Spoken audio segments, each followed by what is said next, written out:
কোপটি বাংলার পক্ষ থেকে সবাইকে স্বাগতম। এসএসসি ভোকেশনাল 2025 শিক্ষার্থীবৃন্দ, আশা করি তোমরা প্রত্যেকেই ভালো রয়েছো, সুস্থ রয়েছো এবং তোমাদের বাংলা পরীক্ষাটা খুব ভালো হয়েছে। বাংলা পরীক্ষা প্রথম পরীক্ষা আমি তোমাদেরকে অনেক বলেছি এর আগে, প্রথম পরীক্ষাটা একটু এরকম হয়ে যায়, অনেক দিন ধরে পড়ালেখা নাই, পরীক্ষার ভিতরে অভ্যস্ত নাই, প্রথম দিন যে পরিবেশের সাথে খাপ খাওয়ানো একটু অন্যরকম লাগে। সেই ক্ষেত্রে যা হয়েছে আলহামদুলিল্লাহ, আশা করি ভালো হয়েছে, কারণ প্রশ্নপত্র একেবারেই সহজ ছিল।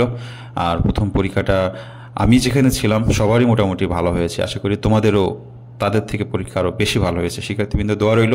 অনেকে জিজ্ঞেস করতে যাচ্ছ পাস মার্ক কত, এটা নিয়ে আমি একটু আলোচনা করবো একটা ভিডিওতে, বাংলায় আসলে কত মার্ক পেলে পাস দিবে সর্বনিম্ন। ওকে, এখন যেহেতু সামনে নেক্সট পরীক্ষা গণিত আছে, তো গণিতটা যেন ইনশাল্লাহ সবাই A+ পেতে পারো, পাস না, গণিতে পাস একেবারে সহজ, যেন তুমি গণিতে A+ উঠাইতে পারো, সেই লক্ষ্যে এই 5 দিন তোমাকে একটু সংগ্রাম করতে হবে। শিক্ষার্থীবৃন্দ, আজকে একটি নমুনা প্রশ্ন দেখানোর চেষ্টা করছি। এছাড়া প্রত্যেকটা বিভাগের আলাদা আলাদাভাবে তোমাদের স্পেশাল আলাদা আলাদাভাবে সাজেশন পাবে, ক্লাস পাবে। এই কদিন যে ভিডিওগুলো আসছে, জাস্ট ভিডিওগুলো দেখো, A+ পেয়ে যাবে আশা করি। দেখো, তোমাদের গণিতে 60 মার্কের পরীক্ষা আসে, হ্যাঁ, সেক্ষেত্রে তোমাদের বিভাগ আছে ক বিভাগ, খ বিভাগ, গ বিভাগ এবং ঘ বিভাগ। ক বিভাগ থেকে 5টি প্রশ্ন, মানে 5টা সেট অ্যান্সার করতে হবে। খ ও গ বিভাগ হতে যে কোনো 3টি করে অ্যান্সার করতে হবে এবং ঘ বিভাগ হতে যে কোনো একটি অ্যান্সার করতে হবে। দেখো, এই ক বিভাগটাই সেট থাকে। মনে করো 1 নম্বর যদি তুমি অ্যান্সার করতে চাও, এই 2টা প্রশ্ন তোমাকে অ্যান্সার করতে হবে। আবার যদি 2 নম্বর প্রশ্ন অ্যান্সার করতে চাও, 2টা প্রশ্ন অ্যান্সার করতে হবে। এমন না তুমি তোমার মন চাইলো এখানে 1-এর 1, 2-এর 2 এভাবে অ্যান্সার করতে পারবা না। এখানে যে কোনো 5টি বলছে, তার মানে একটা কাউন্ট হবে, একটা ভিতরে 2টা প্রশ্ন আছে, সেট 5টা সেট তুমি অ্যান্সার করবে এবং যে সেট অ্যান্সার করবো ওই সেটের 2টা প্রশ্ন তোমাকে অ্যান্সার করতে হবে। আমি এখানে তোমাদের কমন উপযোগী মোস্ট ইম্পর্টেন্ট এর থেকে ইম্পর্টেন্ট প্রশ্ন আমার মনে হয় 2025 সালের পরীক্ষার জন্য নাই। এই বীজগণিতের যে প্রশ্নগুলো দেখানোর চেষ্টা করেছি, এই প্রশ্নগুলো তোমরা খুব তাড়াতাড়ি সমাধান করবে। এছাড়া আমি সমাধান তোমাদের ক্লাসও দিব, যদি না বোঝো ক্লাসগুলো ভালোভাবে দেখে নিবা।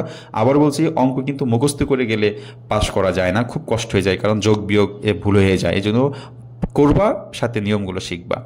এই হচ্ছে তোমাদের এই পর্যন্ত হচ্ছে বীজগণিতের আওতায় পড়েছে 9টা প্রশ্ন। এই 9টা থেকে যে কোনো 5টা অ্যান্সার করবে, একেবারে সহজ বিষয়। এরপর খ বিভাগটা থাকে জ্যামিতি প্রথমেই থাকবে উপপাদ্য, সেখানে 2টি প্রশ্ন অ্যান্সার করতে হবে। এখানেও সেট থাকবে, এক সেটে 2টা করে প্রশ্ন, যেটা অ্যান্সার করতে হবে 2টা প্রশ্নই জ্যামিতি অ্যান্সার করতে হবে। এরপর তবে থাকবে তোমার সম্পাদ্য, এই সম্পাদ্যের যে কোনো একটা অ্যান্সার করতে হবে। এখানেও একটা সেট থাকবে, মোট 2টা সেট থাকবে, যে কোনো একটা অ্যান্সার করবা। 14 করলে 2টা অ্যান্সার করতে হবে, 15 করলে 2টা অ্যান্সার করতে হবে। আবারও বলছি, জ্যামিতির উপপাদ্যগুলো মুখস্থ করে লিখলে নাম্বার পাওয়া যায়, কিন্তু সম্পাদ্য কিন্তু মুখস্থ করে লিখলে নাম্বার পাওয়া যায় না, চিত্রটা অঙ্কন করতে হয়। ইতিমধ্যে আমি কয়েকটা সম্পাদ্য চিত্র অঙ্কন করেছি, তো এই 5 দিনের ভিতরে যেগুলো শেখা লাগে এগুলো আমি তোমাদের অঙ্কন করে দেখানোর চেষ্টা করব। ওকে, সেই অঙ্কগুলো দেখার জন্য অবশ্যই কোপটি বাংলার সাথে থাকতে হবে এবং সাবস্ক্রাইব করে বেল আইকন করে অন করে রাখলে কি হয়, নোটিফিকেশন আসার সাথে সাথে তুমি বুঝতে পারো। সিজন গ নম্বরে প্রশ্ন এখানে থাকবে হচ্ছে টোটাল 5টা, অ্যান্সার করতে হবে যে কোনো 3টা, 4 মার্ক করে একটা প্রশ্ন, 12 মার্কের একটা সেট। আমার মনে হয় A+ পাওয়ার জন্য এই সেটটা মোস্ট ইম্পর্টেন্ট, কারণ এখানে কোনো কিন্তু সেট নাই, টোটাল 5টা আছে, যে কোনো 3টা অ্যান্সার করতে হবে এইভাবে, হ্যাঁ। এবং ত্রিকোণমিতির এই অংশটা থেকে আমি আমার কাছে মোস্ট ইম্পর্টেন্ট যেগুলো প্রশ্ন মনে হয়েছে পরীক্ষা আসার মতো, সেগুলোই দেওয়ার চেষ্টা করেছি। ঘ বিভাগ থেকে 2টি প্রশ্ন আসে, অ্যান্সার করতে হয় একটি। আমার কাছে মনে হয়েছে এবছর সংক্ষিপ্ত গড় এবং প্রচুরকটা মোস্ট ইম্পর্টেন্ট, তারপরে তোমাদের মধ্যক, প্রচুরক, গড় 3টা নিয়মই তোমাকে শিখতে হবে।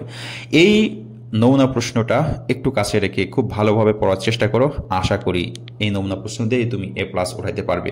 এই প্রশ্ন আরও মোস্ট ইম্পর্টেন্ট স্পেশাল যে সাজেশনগুলো রয়েছে, তোমরা অনেকেই নিয়েছো, যারা এখনো নাও নাই, এখনও নিতে পারো, যে সময়টা আছে পরীক্ষা চলাকালীন সময় পড়েও ভালো একটা রেজাল্ট করতে পারবে।